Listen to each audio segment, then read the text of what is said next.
ভারতে কিন্তু শিক্ষা, স্বাস্থ্য, আইন, কৃষি এরকম বিভিন্ন সেক্টরকে কন্ট্রোল করার জন্য অনেকগুলো রেগুলেটরি বা প্রফেশনাল কাউন্সিল আছে। এখন প্রথমবার দেখলে এই পুরো সিস্টেমটা বেশ জটিল মনে হতে পারে। তাই এই আলোচনাতে আমাদের আসল উদ্দেশ্য হল ভারতের এই খুব গুরুত্বপূর্ণ কাউন্সিলগুলোর গঠন আর কাজের ধরনটাকে একেবারে সহজ করে আপনাদের সামনে তুলে ধরা। চলুন তাহলে শুরু করা যাক। আচ্ছা, কখনো ভেবে দেখেছেন আমাদের দেশের ডাক্তার, ইঞ্জিনিয়ার, শিক্ষক বা আইনজীবীদের কাজের কোয়ালিটির গ্যারান্টিটা আসলে কে দেয়? প্রশ্নটা কিন্তু খুবই জরুরি, তাই না? কারণ এদের দক্ষতার ওপর আমাদের সবার জীবন সরাসরি নির্ভর করে। এই কোয়ালিটি নিশ্চিত করার বিশাল দায়িত্বটা পালন করে কিছু বিশেষ সংস্থা, যাদের আমরা বলি প্রফেশনাল কাউন্সিল। এই কাউন্সিলগুলোকে বলতে পারেন ভারতের বিভিন্ন প্রফেশনের গেটকিপার বা দ্বাররক্ষী। এদের মূল কাজ হলো পড়াশোনার মান ঠিক করা, সেই স্ট্যান্ডার্ডটা বজায় রাখা আর এটা দেখা যাতে প্রফেশনালরা ঠিকঠাক নিয়ম মেনে কাজ করেন। সোজা কথায় সাধারণ মানুষ যাতে সঠিক আর ভালো পরিষেবা পায়, এরা তারই পাহারা দেয়। এর সব কাউন্সিলের মধ্যে একটা খুব বড় মিল কি জানেন? এরা প্রত্যেকেই হলো এক একটা স্ট্যাচুটরি বডি বা বিধিবদ্ধ সংস্থা। এর মানেটা খুব সহজ। প্রত্যেকটা কাউন্সিল সংসদের একটা বিশেষ আইনের মাধ্যমে তৈরি হয়েছে, আর এই আইনই এদেরকে নিজের নিজের ফিল্ডে নিয়মকানুন তৈরি করার আর সেটা কার্যকর করার আইনি ক্ষমতাটা দেয়। তো ভারতে এরকম প্রায় ১৬টা প্রধান কাউন্সিল রয়েছে। এখন সবগুলোকে একসাথে বুঝতে গেলে একটু গণ্ডগোল মনে হতে পারে। তাই এই পুরো সিস্টেমটা বোঝার সবচেয়ে সহজ রাস্তা হলো এদেরকে আগে কাজের সেক্টর অনুযায়ী ভাগ করে নেওয়া। এই যে দেখুন, স্ক্রিনে আমরা সেই ৭টা প্রধান সেক্টর দেখতে পাচ্ছি, যেগুলোর আওতায় এই কাউন্সিলগুলো কাজ করে। এর মধ্যে আছে শিক্ষা, স্বাস্থ্য, আমাদের চিরাচরিত চিকিৎসা, কৃষি ও পশুপালন, স্কিল ডেভেলপমেন্ট, আইন আর সামাজিক ন্যায় বিচার। এই ভাগটা আমাদের পুরো ছবিটা বুঝতে দারুণভাবে সাহায্য করবে। চলুন তাহলে আমাদের আলোচনাটা শুরু করা যাক শিক্ষা আর দক্ষতা উন্নয়ন সেক্টরটা দিয়েই, কারণ এই সেক্টরটাই তো আমাদের দেশের জ্ঞান আর ভবিষ্যতের চাকরির ভিত তৈরি করে। তাই এখানকার সংস্থাগুলোর ভূমিকা যে কতটা গুরুত্বপূর্ণ তা বলাই বাহুল্য। এখানে শিক্ষা সেক্টরের প্রধান কাউন্সিলগুলোকে দেখতে পাচ্ছি আমরা, যেমন ধরুন ইউনিভার্সিটি গ্রান্টস কমিশন বা ইউজিসি, যেটা ইউনিভার্সিটির পড়াশোনা দেখে। আবার টেকনিক্যাল এডুকেশনের জন্য আছে এআইসিটিই, শিক্ষকদের ট্রেনিংয়ের জন্য রয়েছে এনসিটিই। একটা জিনিস খেয়াল করুন, এদের বেশিরভাগই কিন্তু শিক্ষা মন্ত্রক বা মিনিস্ট্রি অফ এডুকেশনের আন্ডারে।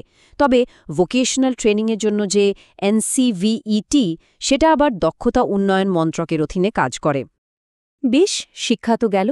এবার আমরা এমন একটা সেক্টরে ঢুকছি যা আমাদের সবার জীবন আর স্বাস্থ্যের সঙ্গে একদম সরাসরি জড়িত, স্বাস্থ্যক্ষেত্র।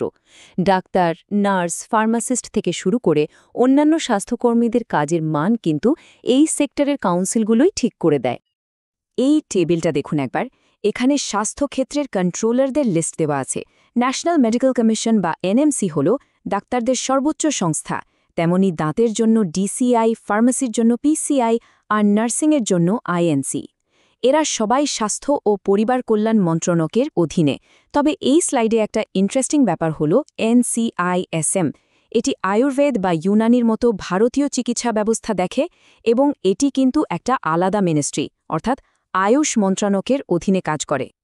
ভারতের এই রেগুলেটরি সিস্টেমটা কিন্তু একদিনে তৈরি হয়নি। এই টাইমলাইনটা দেখুন, প্রায় ১ শতাব্দীর একটা বিবর্তন ফুটে উঠেছে এখানে।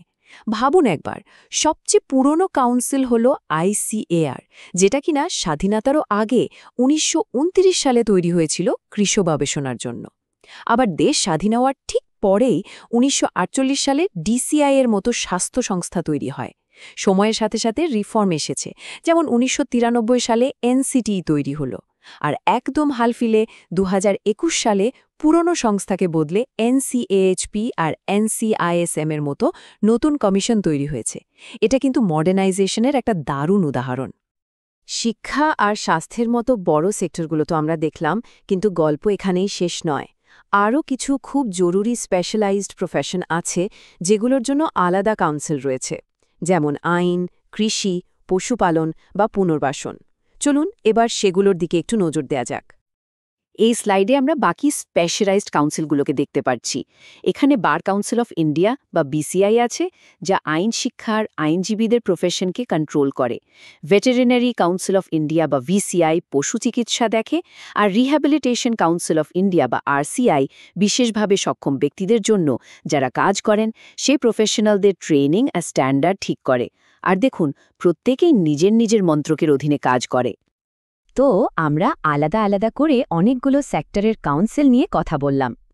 এবার সময় হয়েছে সব ইনফরমেশনকে এক জায়গায় এনে একটা কমপ্লিট ছবি দেখার, যাতে পুরো ব্যাপারটা এক নজরে জলের মতো পরিষ্কার হয়ে যায়। এই স্লাইডটাই হলো আজকের পুরো আলোচনার সারমর্ম, একটা মাস্টার চার্ট।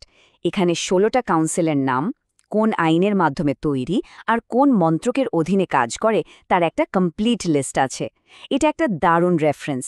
এখান থেকে একটা জিনিস খুব পরিষ্কার বোঝা যায় যে প্রত্যেকটা কাউন্সিলের আইন আর কাজের পরিধি আলাদা হলেও তাদের সবার মূল উদ্দেশ্য কিন্তু একটাই, নিজের নিজের প্রফেশনে কোয়ালিটি, এথিক্স আর সর্বোচ্চ মান বজায় রাখা।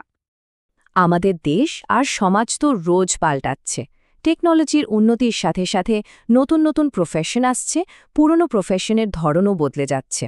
তাই শেষ করার আগে একটা প্রশ্ন রেখে যাই, আপনাদের কি মনে হয় এই পরিবর্তনের সাথে তাল মেলাতে এই প্রফেশনাল ক্ষেত্রগুলোর মধ্যে কোনটাতে আগামী দিনে সবচেয়ে বড় রেগুলেটরি চেঞ্জ আসতে পারে? ভাবার মতো একটা বিষয়, তাই না?